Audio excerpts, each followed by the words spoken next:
Hello everybody. So today I will be showing you and share with you my first impression about my driving experience for the 2026 Tesla Model S Plaid. So this is their top car for Tesla.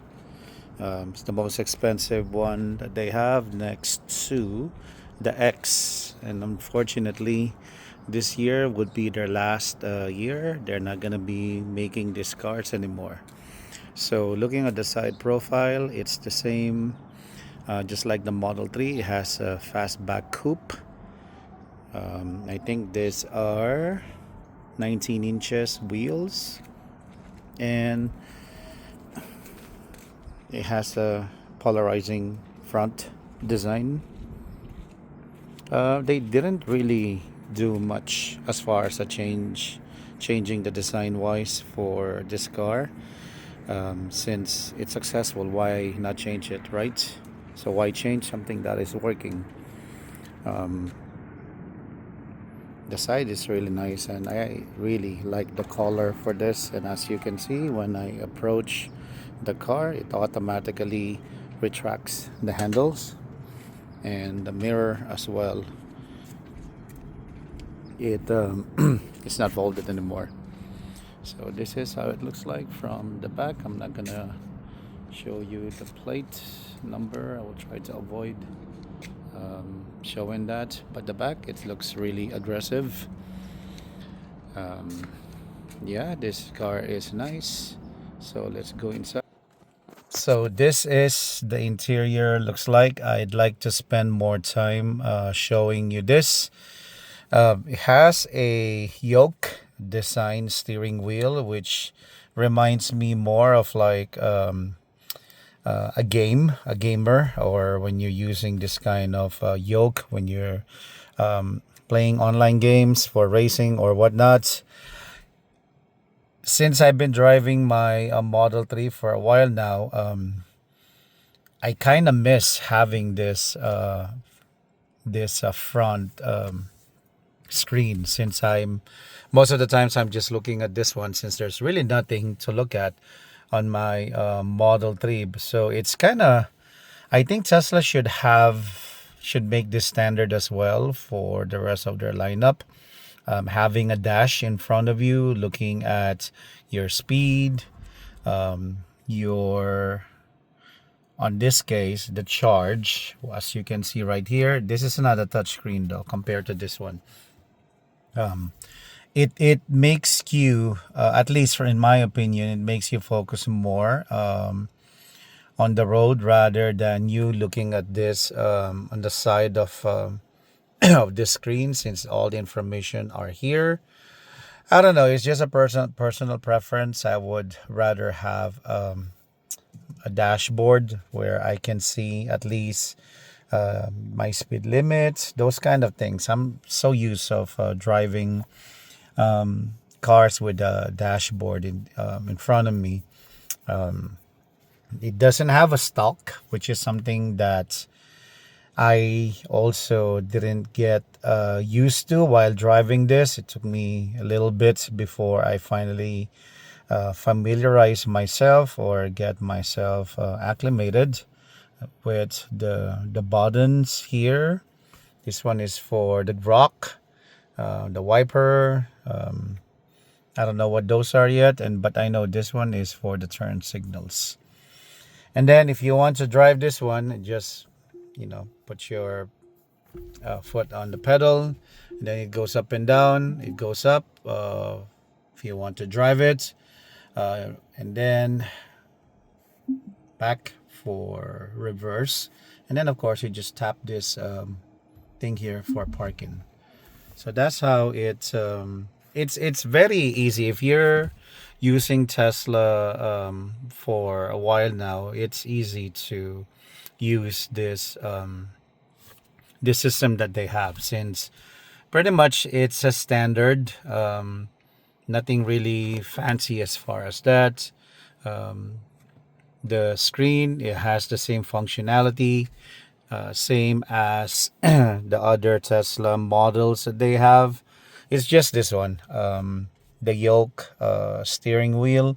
This is something new to me. I never really driven a car with the yoke wheel, and based on my experience, it has a pros and cons. I actually like driving this way when I have, if I have a flat bottom or a circular wheel, steering wheel. But for this, when I turn, it's like I have to keep my grip on this wheel, since I don't have nothing that I can use motion for, as far as keeping my hand in there in a circular mode. But it's something cool. It doesn't take away the driving experience as far as driving this vehicle. This car is freaking fast.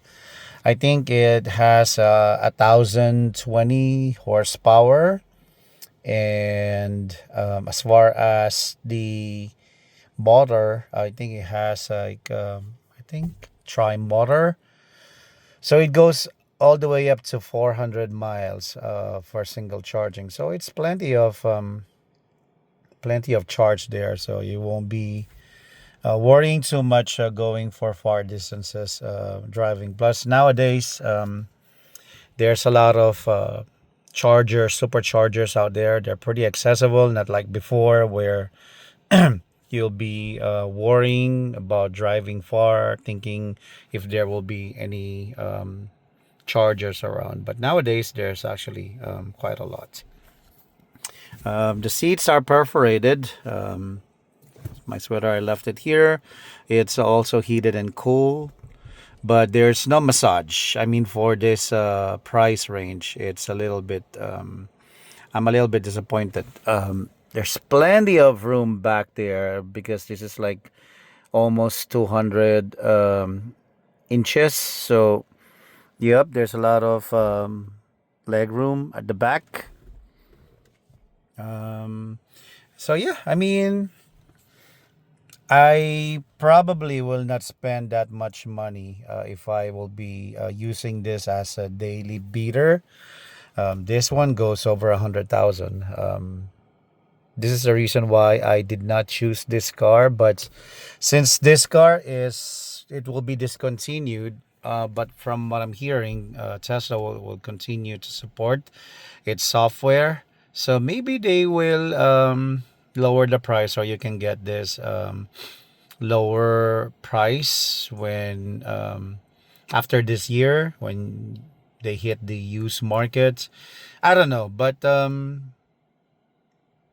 question is if I'm gonna be getting this car. Maybe, maybe not. I mean, there's so many factors that I have to factor in. I mean, the car is nice and all. Um, I love the 17 inches display. There's really not much to like about this car. It's very quiet. It drives fast. You have all the power that you need. Um, yeah, but if for those people like my relatives, that they're so crazy about SUV having enough room, I think this is also enough room if you're hauling for stuff, grocery and all. And it's a hatchback. It's actually pretty nice since it has plenty of room in the back. Let me actually show you guys quickly before I end this video how the back looks like and how much space this car has. So this is the back seat. Yes, there is plenty of space, and of course there's a space underneath here as well where you can store lots of stuff, and a side cubby as well. So yeah, I mean, space wise, this is really a lot of space. So if you're looking for something that has more space, you don't have to settle with the Model Y. I think this one is can also give you enough room for the daily space that you need. So I'm not gonna go too much with this screen here, since some of you guys have probably read or seen videos. I just wanted to show you the car that I'm driving, and of course, share my first impression with you guys, how I feel about this car. Yeah, overall, I'm pretty satisfied with this. Like what I've said, if I will be getting one, it probably just going to be a weekend car. It is not, I don't know, it's not, for me, it's not really advisable or reliable to, I mean, not reliable, but makes sense for me to be driving an S on my as my daily car when I can get the cheaper Tesla, which is the Model 3, and even the Y as my daily beater. But yeah, I'm not saying that I will not get this car or I don't like this car. Actually, I like this car. I really considered this one before, but because of the price of it, it's not really practical for me to be driving a Model S as my daily and use it as my daily commute. All right, guys, that is my first experience, or my experience about and my first time driving a Model S. For those people who's looking for luxury, comfort, elegance, and luxury, I think it rings all the bell. The only thing that I think for me is lacking is the massage seats. But overall, I think this car has everything. And is it worth the 100,000? Probably not. Maybe if they would price this around 70 or 80 for the plaid, that's probably make more sense. And I would say that people would actually buy this car more. There's more people would buy this car with that price range. All right, guys, thank you for watching.